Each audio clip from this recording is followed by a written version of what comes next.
and welcome to the Hordecast Live. I am your host, Bootleg Dipshit, hanging out with the Harvester, the king of the giveaways, the master of the pumpkin patch. We don't know what he does in there, but that's where he's from. And we got the swamp dweller down there, the Womp Thing. Hey. Killa just woke up a little bit ago, so once he gets his legs underneath him, he'll probably be on here in a minute. And, of course, as promised, we have Stray hanging out with us with a big whatever that is in his hand. He'll describe it. It looks like he's shooting things. Yeah, that's what I'm doing. He's shooting things. Shooting things. Yeah, what's up, y'all? Thanks for having me. So, yeah, we had you on before, but we're just going to act like we didn't have that interview because who knows what kind of state of mind I was in when that one happened. As y'all might have been reading my recent posts on Facebook, I have decided not to drink. I had a cup of coffee before the show. Trying to be responsible. Harvester's got a giveaway tonight. A couple winners. We'll be winning some freak CDs. So, we got that going on at the end of the show. So, Stray, I wanted to say, to rock this off, we usually ask the basic questions. What was your growing up and your influences, and what was going on in the neck of the woods that you got influenced by and was brought up around that got you into music and doing the style of music you do? Well, shit. That's a loaded answer. That I got so many different influences, man. Not to sound fucking cliche or dorky, but I loved I think I don't know, I always liked hip hop growing up and shit. I also listened to a lot of like metal and stuff here and there, and my dad played a lot of like Latin stuff in the house and all that, like, so it was like kind of like a big mix of shit. But when I started like wanting to do this myself, it was like, I think the first band that really made me want to like do music was Linkin Park. And because I was in like fourth grade and I heard Hybrid Theory and I was like, what the fuck is this? And from there, though, it was like, I remember I found like DMX and Eminem and, all that good shit. And then, ironically enough, through Eminem, I found out about ICP. And and then, yeah, that the rest was history with that, man. I fucking went down that rabbit hole. And then, from there, kind of found the I don't know what you would call it, like the underground, you know what I mean? And I was a big fan of cats like, Mission Infect and, just like that whole era, dude. Just like, I wasn't around for like the horrorcore.com days, but I was like that wave that came after and was like, oh, look at like all these thousands of fucking albums that are out. I'm just going to go bump something new each week. You know what I mean? And yeah, and then that evolved, I got into like the Tech Nines and all that kind of stuff. Always was into like Jedi Mind Tricks, Atmosphere, just kind of all over the place, and as the years go on, I gain even more influences and shit. And a lot of my peers too, these days. I think there's a lot of dope music being made in the scene, and I hear some dope shit, and I'm like, fuck, I gotta go harder, And it's it makes for some really interesting stuff. Nice. Yeah, man. Yes. It's crazy because like I like a lot of the music. You'd go to a show when we were younger, and you it's like something heavy and full on bass and just extremely like brutal sounding. Now we got a little bit older and there's a lot more people like doing that, but their own way, making it dope. You know what I'm saying?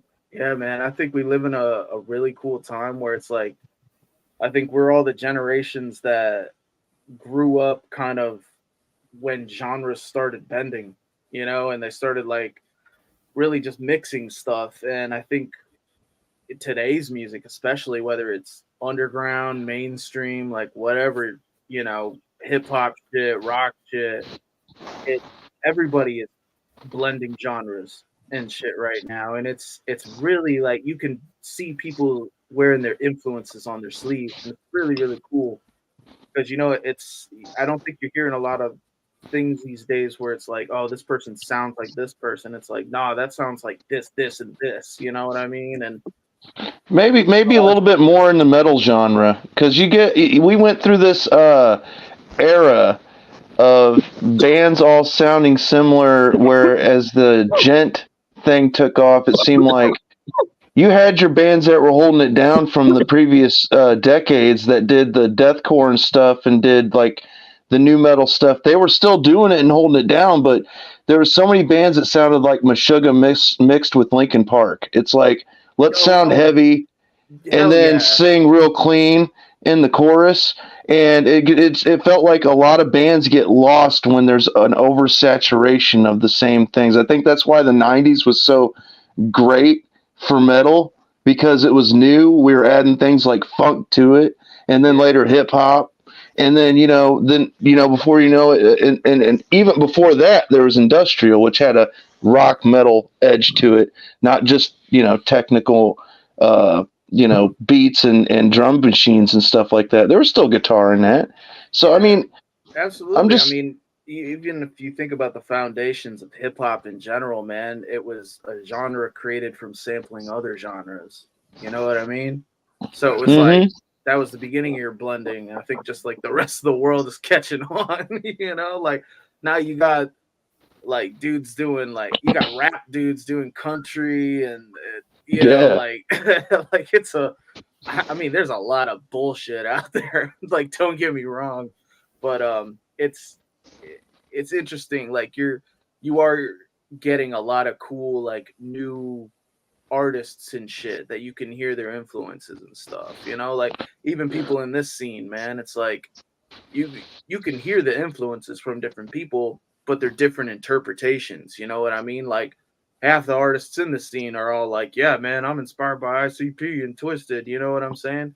But not everybody does that interpretation the same exact way. You know what I mean? Because they also heard other things and they're putting that in there, Yeah, and in Jelly Roll's defense to that, Random Cats, I was going to say that, you ain't going to always be able to pay the bills and get the money that Jelly Roll's making doing Juggalo rap. That's just the facts of the matter. I mean, Twisted's living probably pretty good doing it, and ICP's made a good living off of it, but unless your originality is there, you're just, I mean, I'm not saying you can't be successful, so don't dox me for saying something like this, but I'm just saying, unless you were like the original person to put something out, like all of our legends that are from the 90s that did hip hop that are sitting on their thrones right now, they're like, man, I don't even have to do nothing but maybe a commercial once in a while. Then you could say that you were like, you made a lot of money off it. But Jelly Roll made that transition just like, what I was really blown away by was seeing that Post Malone went country when Post Malone made a lot of money just doing what he was already doing. It's like, that one kind of threw me off. Well, I got two things to say to that. All right. So, one, with Jelly Roll, I think he spent so many years just in the underground. Like you want to talk about like paying dues and That shit. dude. Like that dude paid dues. So it's like when I started to see him like bubbling up to the masses, I was like, hell yeah, like let's champion behind this dude. This is our fucking boy. You know what I'm saying? I'm like, one of us made it out. One of us made it past the ceiling. You know what I'm saying? And I think also the country shit, it seems like it's true to him. You know what I mean? Like you listen to fits him, yeah. Old Jelly shit, man. That influence has always been there. He's just leaning far in that bag and fucking getting his money, man. You can't hate on that. Where he's from, though, too. That's really known music out there, like the style of music, Yeah. So able to do what makes him happy from his region. Absolutely. And as far as Post Malone goes, man, I actually checked out that Post Malone Country album for like the first time the other day, and man, it just wasn't it for me. And I had high hopes, man, because I was like, dude, all right, cool. I heard like one of the singles, I was like, this is like so disgustingly catchy that I hate it and I love it. and and then I was like, oh man, that's like the only song I can stomach on this shit. But I like Post Malone in general, though. I think he's got some fire tracks, like from his past stuff, you know. But hey, man, I think when you get to that point of being rich and shit too, you run out of shit you want to do, so you got to keep it interesting and say, fuck you get it, bored, make a probably. country album, Yeah. you know, or just wait for the Fun Time country album, dude. Hell yeah. Well, Oh man. Don't let Eight Legs know you're dropping any kind of teasers on our show. He'd probably get mad. Oh no, this is just the ideas I'm gonna pitch. Oh, the idea is he's gonna pitch. Okay. Let me get in trouble for my own head. I want to hear more. Oh man. Shit. Nah, no. For the record, there is no Fun Time country album coming. so here's the thing, though. You guys have to allow. This is what people don't want to listen to, and they don't want to allow the artist to have an evolution, right? That's what's going on with Jelly. He always probably intended to have this evolution, but he was in a fragile state prior to where if he had done this earlier, it would have tanked his career. Yeah. You know, Dude, he was in the ring with doing his song debut on, SummerSlam, dude. He's killing it. I was proud of that moment. Made me proud, not just to see him successful in what he's doing, but as a juggalo as well. I was like, that's pretty fucking cool, man. Well, the thing is, and he still shows love, dude. Like I was just watching him on some podcast. That's like a huge podcast, Bussin' with the Boys, with like NFL players, right? And this dude's rocking a Twisted jacket on there. Like millions of people are watching that. He's still repping it. It's like he's not hiding from it. Well, the thing is that like you, Stray, I'm sure that there's projects you want to try. There's things that you want to do, right? Like you probably always tried to move forward and maybe change your sound and do things that were true to your heart or where you were at the time, right? And that's the same thing. I mean, like, I feel like a lot of artists, though, they do get flack for like, oh, you're not the same guy you were when I started listening to you. But there has to be a level of evolution where Yeah, sorry, go ahead. Well, you're going to get bored yourself, and then you're going to be like, well, do I really want to do this? You're here to be creative and be artistic, and that's part of the stuff with music. So if we're always holding you down and telling you can't do this because of whatever, I think that was something that he was able to, to push past, and I think that most artists want to do that, right? Absolutely. I mean, like, it's not like if you're a creative, you just want to do one thing either. It's like you're gonna eventually get bored of doing that because it becomes too easy and shit. And I think too, it's like you got to remember, like, even with these bigger artists or all the way down to the smallest artists, it's like we're all human at the end of the day, man. Like, none of us are who we were 5 years ago. You know what I mean? And we're not going to be the same people 5 years from now. So it's like your interests change. Your fucking, like, your brain is fucking changing. What is it? It's like every 7 years or some shit, your cells like regenerate or some shit. It's like you really are like becoming a new person and shit. So it's like, how could you expect somebody to, like, it's like when you see people complaining, like, especially like a band from the 90s or something, right? Like complaining about the music that they make modern day. It's like, well, dog, that was 30 years ago. How do you, like, technology was different too. Like, it's like, I don't know. I think people just put too much pressure on like nostalgia and wanting to stay the same. I think change can be scary, but change can also be the freshest fucking thing that can happen. You know what I mean? Yeah. But look what Twisted does I'd want to fucking die, dude. You know, Twisted does a really good job of this, and I'll give them props for this. They hit an anniversary of a record, and it's like, hey, let's jump on that and put a tour out based off of that album being so popular back then, and then it does well for them, every once in a while, for the main few albums that they started out with, and it's cool to see.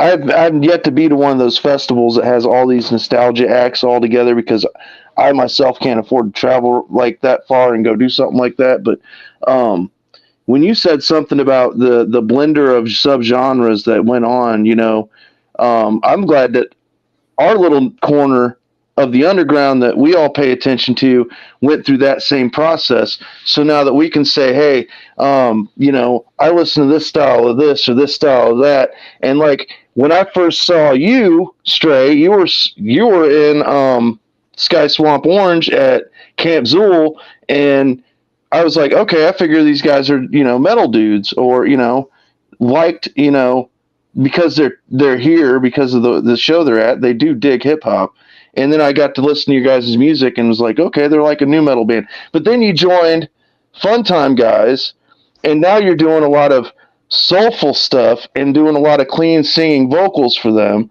And again, there's another evolution and a change for you. I mean, is that something that you've always wanted to do? And did you already do some of that in your own hip hop?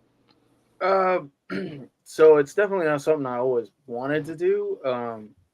Like I mean, I always just wanted to make music, man. I didn't really care like what it was. I just wanted to try it, And um, I'm I'm the type of person that I like, depending on what mood I'm in, like I want to do different shit.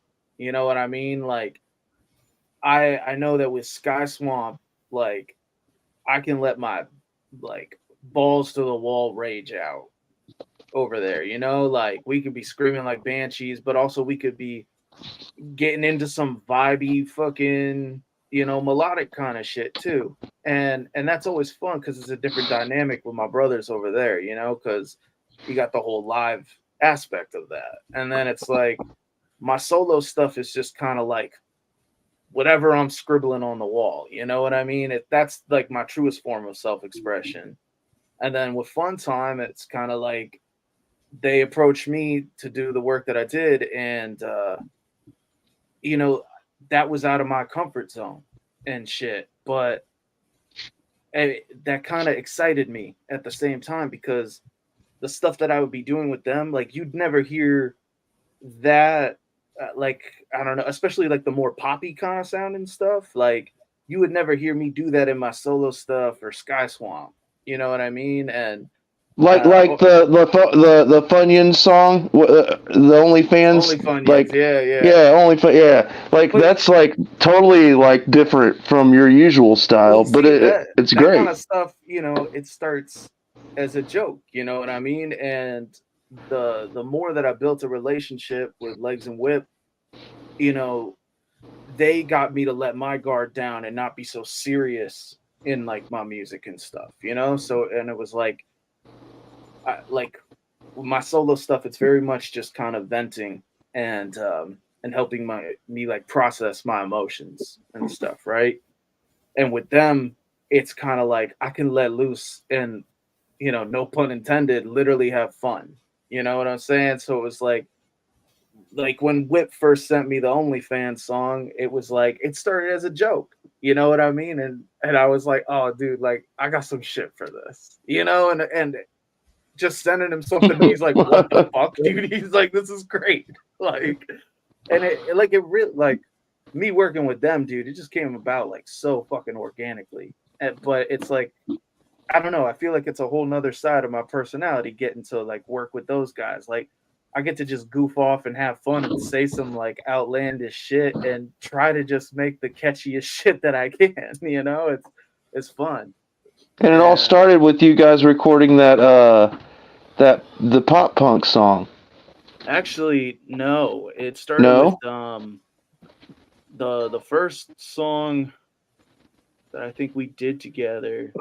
Well, actually, first, I don't think they've ever talked about this one, but how I got introduced to these guys. Like I knew who they were from afar. Like I had heard their music, I listened to them and stuff. Like I was already a fan of Zool and all them dudes, and so I was very aware, you know, and obviously the Mission Infect ties with Whip and all that. But one day, Whip just messages me and says, "Hey, nice rapping," and it was like, "Yo, we should do a track together." And I was like, "All right, bet." And he's like, "Yo, what if we make this song about LARPing and just killing people while we're LARPing?" and and so we like shit out this song, and to be honest, it really wasn't good. Like neither of us liked it, and we were just like, "Nah, fuck this shit." And then after that, it was where was it? I forget what year it was, but Novels and I were performing. I think it might have been at Nasty Bash. And on our way to Nasty Bash, we crashed at Whips, and he had a home studio and was like, "Hey man, let's just make a song right now," and that ended up being "Find It at Sheets," because this motherfucker got us loaded, and then we were talking about Sheets, and then we were faded as fuck in this booth, and we just laid down "Find It at Sheets." But yeah, then from there it went to the pop punk track. And at first, that was just going to be kind of it for their album. And then they showed me I Don't Know My Cry Later. And it didn't have a hook. And it was just like, or yeah, we did the OnlyFans song, I think somewhere in between there. And, but I Don't Know My Cry Later, I think was like the moment that we realized there might be something here. You know what I mean? It was like, oh shit. Like from the moment I sent them that hook back, they were like, "Oh fuck!" And when I heard their verses, it was the same way. I was like, "Oh shit!" They're like actually being vulnerable, and I really loved seeing that side of them, man. And like that's the kind of music I love to make, is like more melancholy kind of stuff. And I don't know, it just clicked. And then they asked me like, "Hey man, will you, I don't know, add a little sauce over here, a little sauce over there," and shit, here we are with like 2 fucking projects in 6 months.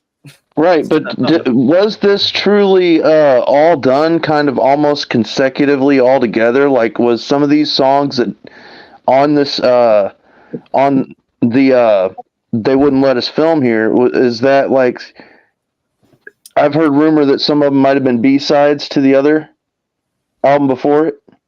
Oh yeah, I mean, I think I'm not sure on exactly where each one comes from. I think if you buy the physical copy, there's like a barcode in there that you can scan, and it'll take you to a little hidden video where those two are breaking some shit down, and they tell you where everything's from. But I think some of those are from Don't Hug Me and shit. Maybe even before Don't Hug Me a little bit, but a few of the tracks just weren't finished. Like it had like their parts on it and shit, and they were just like, it's like maybe a hook wasn't done, or there was an extra verse and shit, and they just kind of said, "Damn, sweet baby stray, go get him," you know. And yeah, that's dope. And so we banged that out pretty quick. Because you're predominantly on this second. I like to call it your sophomore record with them, because you were on the one before it, but like this one you are actually in like most of the tracks, not just doing hooks, but you're busting out bars as well. Yeah, man. Yeah, that's cool. A lot of fun too, because like they sent me like I think it was Overboard and Sober first, and they were like, yeah, both killers. You want to put a verse on these ones? And I'm listening to these tracks, and I'm just like, hold the fuck up. I'm like, these are B-sides? I'm like, these are good, dude. Like, yo, like they're snapping on those. you know, and so yeah, we did that, and then I think Overboard was the first one, and then it was Sober and Breathless and Implication. I can't remember all of them on there. I also mixed and mastered the project as well, and they gave me like fucking 3 weeks to do it. So I was at Camp Zool for this last year, and my kid actually he had never been to the show before, any show, and he fell in love with you guys, like when you like all this at this super famous fun time guys. And I'm sure if I have a picture of you guys actually pulled him up on stage when he did the Q&A thing, and he's like super proud of you guys signed his badge. Oh hell yeah, deal, man. man. Yeah, I got the picture of you guys all with him. So that was a big thing. Yeah, man. I want to say thank you. Appreciate you guys making my kids' first event so dope. Hey man, yo, thank you to literally everybody at Camp Zool that made my whole fucking year. You guys made my whole weekend. It's like it was just so fun, and you know it was kind of crazy. Like I don't know, it always blows my mind when someone's like, "Hey, sign this." I'm like, "Oh, really? Me? You like?" You know? I'm like, because I feel like I'm not shit, you know. But it's like it's so fun, man, and I don't know. I hope y'all don't think I'm just some asshole sitting in a mask taking shit for granted either. Like I appreciate like all the love and Dude, the way you're mixed into the sound of those albums, like it's just it again, I'm not trying to compare, but dude, it is so welcoming to hear somebody that can do what Dubs already did for the first, half of, what is going on with the evolution of this group, and to hear the song at the end of the physical copy, and to hear, because you can tell right off the rip who's on that fucking track, and to hear all y'all on the same like thing, it's like yeah, there's like a whole full circle of so much going on. Like on the first album, didn't they say Joker and Mad Max made this group as a joke? On something like that at the beginning of what is it, our album, like the first track or something at the end of it, when he's like, you just want to up and quit my group, and he's like, after I thought of it or something like that, and he says that they made it up as a joke or something like that.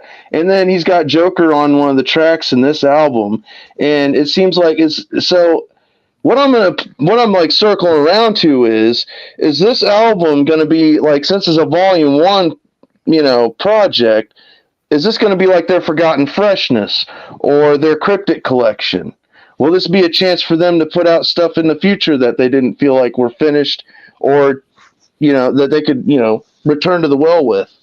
Absolutely. That was I think the exact plan that they had behind it, is for it to be kind of their Forgotten Freshness series and stuff. So hey man, if something says volume 1, I would assume there's a volume 2 somewhere floating in time and space. Except for the Psycho. Yeah. Who knows? I don't know shit. Yeah. Nah, they ain't gonna tell us, even if they were gonna do a volume 2 of that. But I don't know, man. Floors, bro. He's like, I just mop the. I don't know. Keegan Grimm just got hired on over there. I figured he was cleaning toilet. I figured he was on maintenance duty and janitorial staff. I'm the guy that ties Keegan Grimm's shoes. Oh. Yeah. Oh, shit. Well, shout out to Keegan Grimm. He's big time. Yeah, he's got a fire ass mask that he wears at certain shows too, man. Philbert knocked it out of the park. That was dope as fuck. Hell yeah. It's always good to see everybody doing so fucking good, man. That's what I like to see. I'm the cook, he says. So I guess that makes you his little prep cook. Follow him around. Right. What you need, sir? Up the lettuce, boy. There you go. Here's a question. Stray, who makes your guys' lucha masks? Dude, I don't fucking know. I have no idea. I was not a part of that process. I found a guy. I have my own custom lucha, Harvester lucha, and the guy designed it after my original mask. And it's Mexico. You have to get but it was such a pain to find somebody to actually do like an actual legit one-off custom lucha mask. You know what I mean? Like, yeah. Oh, I can imagine, man. I'm like, yeah, I don't really know like how this mask came about is you know, I threw some design ideas at them and then they kind of tweaked it and then sent me back some mock-ups. They were like, "Do you like the way this looks?" I was like, "That's really cool." And then next thing you know, Whip is like, "Measure your head." And yeah, you got to get the measurements here and then from here to there. Yeah. So, and it's still snug. But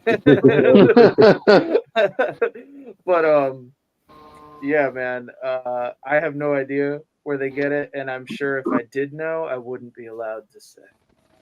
Oh. Well, I was just wondering because you know, and that's not me trying to be all mysterious and shit. That's me trying not to get my ass kicked. Okay. The thing is that I have a place. Like I said, I'll shout him out, man.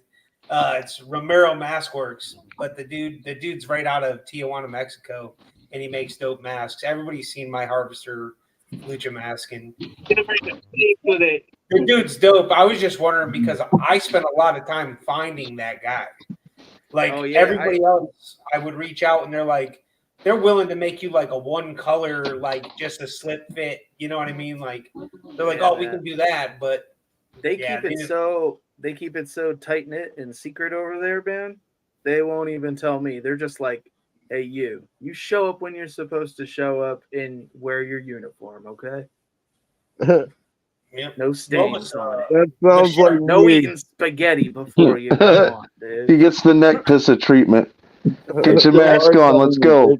It's hard finding a good mask creator, man. I found my first mask creator at the haunted house where I worked for like 6 years. She fucking same thing with you, man. She measured my fucking melon, and my first mask was way too tight. I was gonna have braids sticking out. I couldn't even do that. It was a nightmare, bro. Yeah, man. And you know what? So obviously, like when I'm solo or with Sky Swamp, I'm not wearing a mask or anything. So this camp was my first time wearing a mask. Boy, what a time of year to fucking first wear a mask. Am I right? Yeah. And then it's like, hey, we're gonna go do this signing in the sun for like 2 hours. I was like, yo, how the fuck do they do this? I was like, I'm gonna get heat stroke. I got heat stroke out in Iowa, man. We drove all the way out to Iowa. We was on acid the entire time. We did our set and fucking there was no trees. Hey, shout out to the Hell House or whatever they were called. Them dudes were cool as fuck. Jason Blodgett and them guys. That was dope, bro. But yeah, I got fucking sun poisoning and everything, dude. Fucking spazzed out. It was stupid. That's fine. Nah. Definitely Mexico, Rand. Mexico, baby. Yeah. Yeah, but I was gonna say when I wear my lucha mask, opposed to a forever face at an event like that, especially when most Zooligans will wear the face paint underneath or they'll draw the black around the eyes and the mouth. Dude, you're gonna sweat so much worse with a latex mask on your face. Oh, I believe it. Than with one of these because the fabric will actually breathe a little bit. When you get a nice breeze, you might feel it a little bit if it's a nice enough breeze through the material, you know? So it's like you get to that point where your sweat is just cooling you off at that point. Yeah. Yeah, exactly. That's why when Whip said, "Why don't you change the mask for me?" because I was trying to do either T-shirts or whatever, and he was like, "Get yourself a different mask." I was like, "Okay." I didn't mind retiring the old one I've got put up, because I had worn it to 2 camps, several other shows, and I was afraid to wash it because I was afraid it would fall apart because the strings were starting to come loose in spots. So I just put it away. And I asked Whip, what are you going to do with your old whipstick mask? He said, I'll probably be buried with it. So I don't ask him no more about it. There you go. Probably kept in his top drawer, It back doesn't mean behind you his can't socks. It doesn't mean you can't dig him back up, right? Yes. Yeah. Yeah, that's a good point. Hopefully I live That's longer a than great him. bad grave, bro. That's a I don't know. great bad grave. I'm about 8 years older than him, so I don't know if that'd work. 7 or 8 years Get on older the than other him. So. side, bro. Just be there waiting for him. Be like, He did give me that one pink and black one, though, at Astro. That was nice of him. I told him I'll never let go of this thing, and I never did. It's still sitting in the box where I keep it. It was pretty nice of him. My kid has a prototype 8 legs that I did a little trade action with another guy. Thing's pretty cool. It's like it's got a COA, but it's got the like legs are like hanging down off the bottom of the bottom edge of the head. I guess somebody else, his wife or somebody sewed him up originally or something like that. So Wait a minute. Where'd you get it from? Because I sold mine to Motorboat, and I had one of those. Yeah, it was his wife. It was his wife at the time. She put something together, and she had the blueprints given to John, and that's how he had his mask originally thrown together. He had blueprints for those masks. But yeah. that was an interesting time, dude. Straight up, that was the first lucha mask I ever owned. That's my kid's first lucha. Yeah, pretty cool, man. Some history right there on the old 8 legs mask. Yep. But it's dope, man. Like I said, Stray definitely was a killer time. I do appreciate you guys making my kid's like his first event. Like, hell yeah. So Super Famous was the first set he really got to see, and then everything that happened on that set was magical. They got fucking like everything was good, man. It fucking the Shark Boy shit, dude. That mask, that dude, was that dirty, right? Yeah, that was dirty. Yeah, Dirty. like that was fucking dope, dude. Everything, the whole fucking set was like, yeah, that was killer. Land Shark General, dude. Yeah. Hell yeah. Yeah, like He's in other videos with that mask on as well. Because, man, I went down a rabbit hole too, dude. It's like when I got right back into where, like you said, Stray, earlier, you were talking about how, all of a sudden you weren't part of the horrorcore.com days. I tried to stay out of the drama of it because that's what I heard about it. There's a lot of drama when it was brought up, so I didn't really get into it myself. But dude, I had good people looking out for me. Fortunately, telling me, check out this group, check out that group. You're into the underground stuff, check out this group, dude. Before I knew it, people like the Neck Pissa here was introducing me to Fams and the Hooligans, and Cody Manson, and you guys. He was real heavy on the Zooligan movement. So, if there was a song I didn't know by them that I was missing out on, he'd send it my way. I had always had good people looking out for me, and that's what people need. Everybody remembers that. Friends you can have. Yeah, like those. Anybody who introduces you to new music, keep that person close. Yeah. Yeah. Like, first fucking heavy, there was one juggalo that I met when I first started getting into this stuff that he turned out to be a real piece of shit. But the other one, he was cool and he lives a good life, and he was a better influence on me. He actually took me to the only gathering I went to, and I didn't even pay a dime to go. He just had an extra ticket. Nicest dude, Scott Shank. Shout out to you, man, because you actually helped me become the guy I am today, being a straight shooter and trying to, do good for this community, man. And it takes a good juggalo or somebody that's into the stuff that you're into to introduce you further into it, and also bring you into it the right way. Don't be so stubborn that you can't like let somebody fly their own path if they're into something a little bit more than other stuff. Got to be lenient. Gatekeeping can be only so good so far. Absolutely, man. So Harvester, you want to do this giveaway real quick? Yeah, I'm good, man. Whenever you guys are ready to go. I'm pulling 2 winners tonight. Pulling 2 winners. Let me bring up the thing real quick. Okay, so this is what we're going for. You got 3 CD pack, right? Yep. 2 sets, 3 CDs. Yep, for 2 winners, and this is Freak, the real Freak, our homie Freak. He's a homie Always a of the good show, time. for sure. Yeah. I love that picture of the neck pisser right there. Pissing ain't easy. All right, you guys ready? Let's get this going. Yep, take it away, sir. Yeah.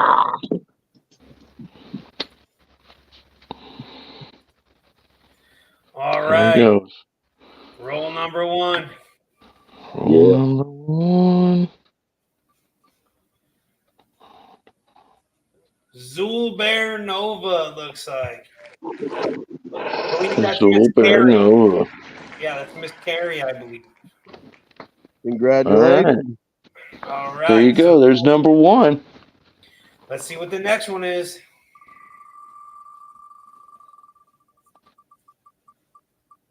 Ooh. And Nacho Black. Oh, the homie Nacho Black.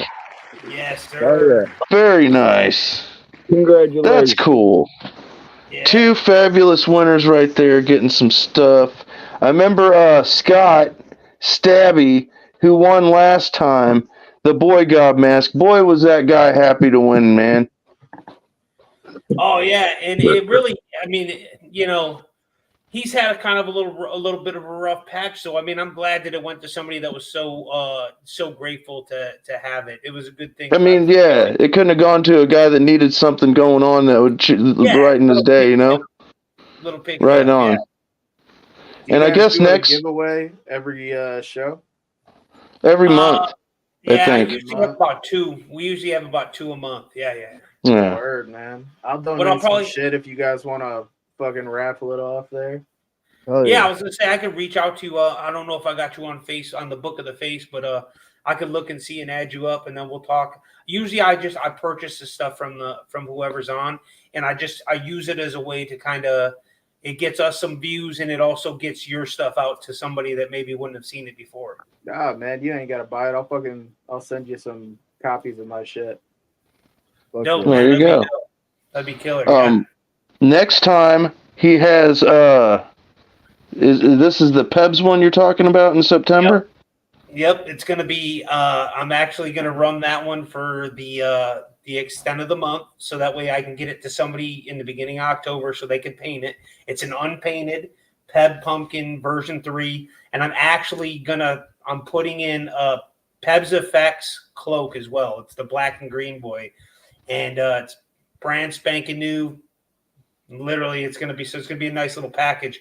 You'll be able to put your pumpkin on and go out and scare kids in your cloak and pumpkin mask for Halloween. Oh yeah. Shit. And then in November, we got a really great package from people that have sent stuff in. Actually, Nacho Black is one of the donators. There you go. And I donated myself. I have a signed copy of Most Tasteless, not the fetus copy, but the one before the comic book variant. It's signed, and it will be added to this awesome ass giveaway that's going to be coming up. I hope somebody gets this shit and they cherish it, man, because it's been in my collection for a while. I got it off Joe Christie. It is a legit copy. So yeah, somebody could win that in November, and yeah, we're gonna make sure that we plug away at that Harvester, so we get a lot of people for that. Yeah, like I said, I'm only running this one a little bit longer because it is a big giveaway, and because I wanted to make sure that enough people got a chance at it, because it is, it's one of the bigger ones. So I want to make sure everybody gets a chance just to, get their name in on it, And I want to say, anybody that's watching or whatever hasn't watched, if anybody reaches out to you and they try to pretend like it was me, then you won the giveaway, but you got to give them money. That's not how this shit works. The That's giveaway, me, dude. The giveaway is free, so I don't I'm charge. We don't charge. Killer. Yeah. We had a guy jump on one of the posts, and he literally, like, he hit everybody's thing. He said they were the winner and was trying to get people credit card numbers and shit. Fuck that. Jesus Christ. Yeah. That's a good idea, Random Cats. We should try and get Joe Christie on the show again. He was a fun dude to have on. He told us a story about how or no, wait, that wasn't us. I'm thinking of shout out to the J Row of the Row Show. He did have Joe Christie on. I do believe that's where he told the story about WWE, how he was trying to get in there and get pictures. And Joe Christie's a cool guy. He's a nice interview, man. You learn a lot from him. But yeah, man, that's the giveaway. Congratulations to our winners. Stray. And Worst porta potty you've ever seen, man. ooh. Okay. Let's see. Worst porta potty. All right, I got two. All right. Ooh, he's got two. All right, Yes!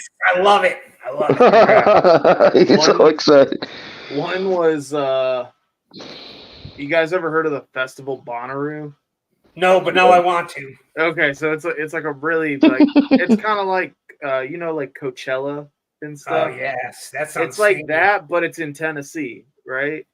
And a couple years ago, my friend and I we went to Bonnaroo, and dude, like it was 90-degree weather, like Tennessee heat. Okay. Oh yeah. I'm talking by 8 a.m. in that morning, dude. Those fucking porta potties have already been loaded up. Yes. By like noon, you just can't. I'm like shitting behind a bush instead because you're gonna pass out from the heat inside of this thing. There's shit smeared everywhere because apparently every concert goer needs to do a fucking handstand when they take a shit in a porta potty. Yeah. And then the other one is I was at Warped Tour and went and opened up a porta potty and there were two people having sex inside. And Yes. Yeah. that was also summer. It was fucking. Ugh. Every time, what I like to do at It the was end a of foul every smell. show, I love to go into the porta potty and I do the Simba. Oh, I dip it in Simba. So you know it's been a good show. Not me. I got a clean ass butthole. There you go. Keep it clean, sir. Keep it clean. You don't want the roids. Oh man, those roids though. Whew. don't push too hard, baby. We're getting older. So the Sheets song was your guys' first track together, and I'm going to say this right now. That's one of the catchiest tunes on that album, on the physical copy. Yeah, that's my least favorite fucking track. Is it really?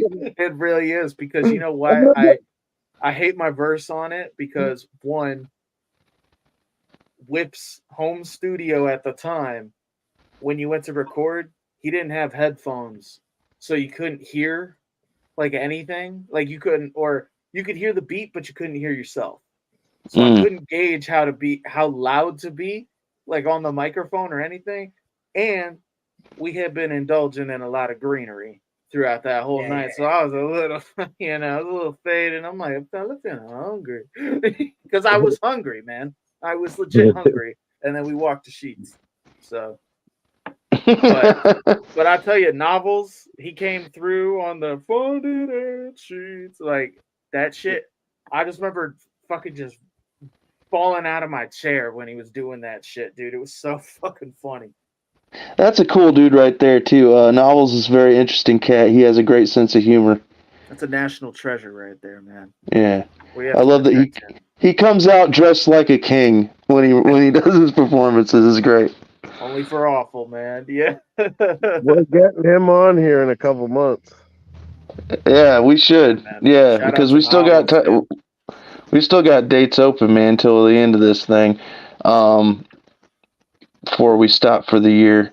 But yeah, dude, thanks for the interview and hanging out with us, dude. We really appreciate it. Yeah. And Thanks for Sheets is wanting a to great fucking song. talk. Sheets, Sheets is a great gas station, okay?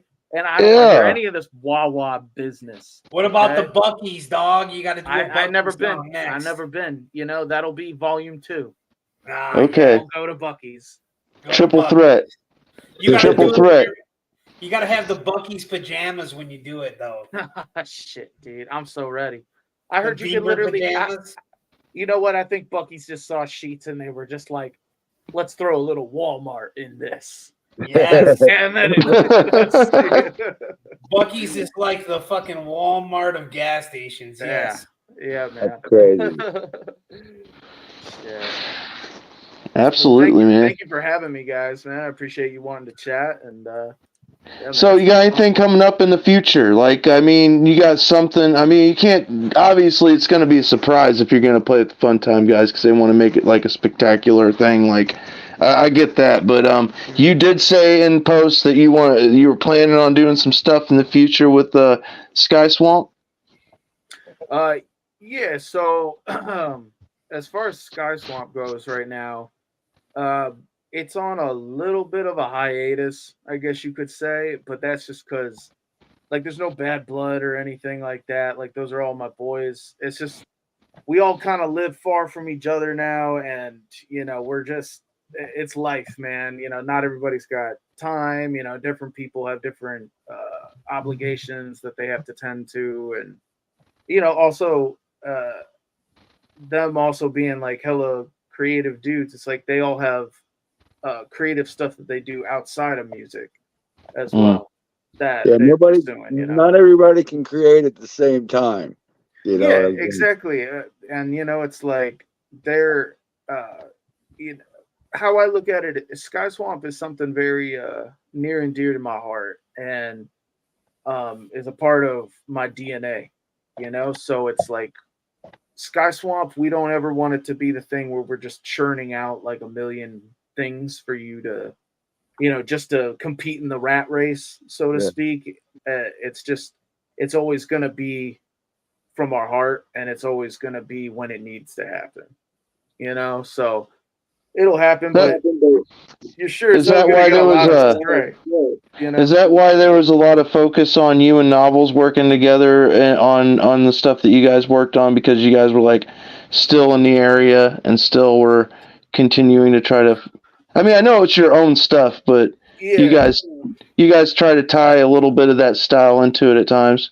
Oh yeah, I mean, it's kind of like impossible not to. You know what I mean? Like, Novels is my absolute best friend. You know what I'm saying? Like, that's my brother to the end. He's gonna be the best man at my wedding. You know, it's like that's my fucking boy right there. And honestly, a lot of the Sky Swamp songs, they start with me and him kind of sitting down and start, you know, planting the seeds of everything. And then at least like I'd say 80% of it. And then we kind of bring it to the other guys. They add their flair to it. And so pretty much just Novels and I just never stopped working on music. Like, we're just always writing, like, and just recording, because that's what we love to do when we hang out with each other. It's just like two homies, like, oh man, like, yo, let's make a fucking cool song that we want to listen to, and maybe somebody else wants to listen to it, you know. And you guys kill it live. You guys absolutely do, man. I mean, I saw you guys at the last West Side Bowl show before this recent one, the Super Show 4. Oh yeah. And such a great crowd response, man. For you guys too. One of my favorite shows of the year, for sure. That was like everybody, like the energy was right, man. It's just, it all felt good that night. Absolutely, man. That was a magical night for me. I got to watch Kyle Combs puke twice. Same. Yeah. Yeah. I remember I walked up to him and I was just like, because it was his birthday, and I walk up to him, I was just like, hey man, like, happy birthday. I hope you know, kill it tonight and all that kind of shit. And he just looks at me just like a lost dog. And he's just like, I'm so fucking drunk right now, dude. And then I think he went on his way, and then somebody told me he was puking, but I've heard that's a ritualistic thing. I think too. So Yes. Stray, It happened. you have a place, Stray, that if people wanted to get a hold of some of your merch or some of your physical copies, where can they go to do that? You can go to roguehollow.net. That's There you go. you can find everything Stray, everything Sky Swamp, everything novels, everything from our little Rogue Hollow corner of the world. You can find our merch. Like it's pretty much just a landing site. When you go there, you'll find tabs for the merch store. If you want to check us out on, whatever your preferred streaming platform is, and all that good shit. Because if you just type in Stray, you're never gonna find me. You'll find that video game. You'll find that video game with the cat. Yeah. You might Yeah. find Shit. sex workers. I think you could probably find some sex workers under that if you really look. Yeah. Speaking of video games, shout out to my homie Paulie the Clown, who bought me a copy of Doom plus Doom 2, done by Night Dive Studios in Bethesda. And I'm going to tell you right now, dude, that is a fucking fun-ass version of it. And I am getting my fucking ass kicked in the second part of Legacy of Rust. But, oh, I'm enjoying it. I'm dying like every fucking 5 seconds. And I'm like, this must be what hell's really like. You just repeatedly get ripped apart by demons, and you never get any further. You just keep dying and dying and dying. But hey, it's fun, man. It's fun. I want Oh, yeah. Assassin's Creed 3. Yeah. Yeah. I like So for people who Agony. haven't seen Check it out too, Agony. we have a shirt that's for pre-order. People reach out and hit me up. Oh yeah. Thanks for reminding me, dude.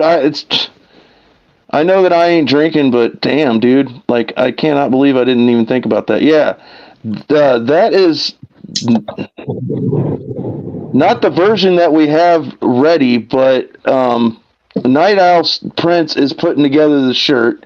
If you hit up the Harvester, he has that design on a shirt that's going to be put out. What is it, 2 weeks you got it up for pre-order?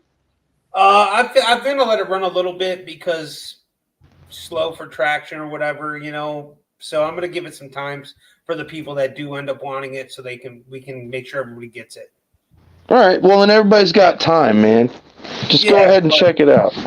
If you guys want a copy of that shirt, go ahead and hit up the Harvester. Give them your size. $25 gets you the shirt. Yep, ship to your door, brother. Shipped to your door.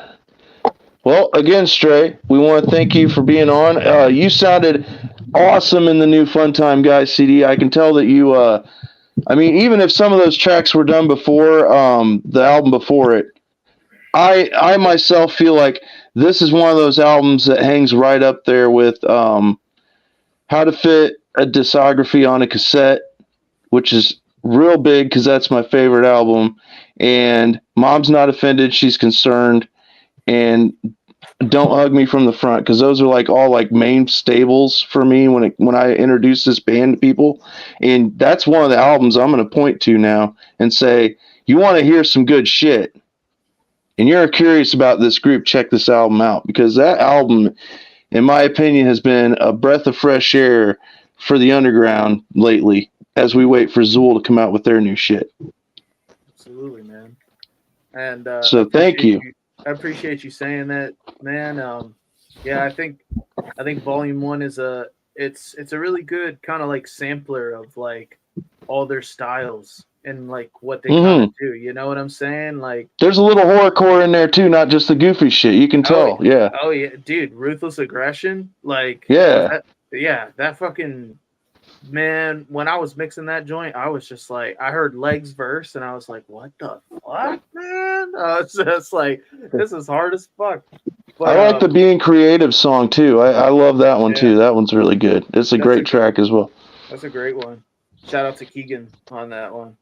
Hell yeah, dude! When I heard him pop in, I was like, "Hell yeah, dude! Fuck yeah!" He just has that fucking voice when you hear it. It's just, Oodalali. Yeah. Hell yeah. All right, we hit the hour mark, guys. We made it. By the way, before we do go, I wanted to say that if you want to look fresh as a Zooligan or Funyun, get yourself some Bad Touch gloves at Bad Touch Supply. By God, use the promo code WHIPSTICK, and you will get 10% off your purchase for Easy Ambassador for those guys. And he's, the one that helps push out all these awesome gloves. So go get you some. Hell yeah, man. At Bad Touch Supply. No glove, no love. From the mouth of Whipstick. So yeah. Anything else anybody's got to say? Your mom. Fair enough. Yeah. Again, thanks for hanging out with us, Stray. And we're out this bitch.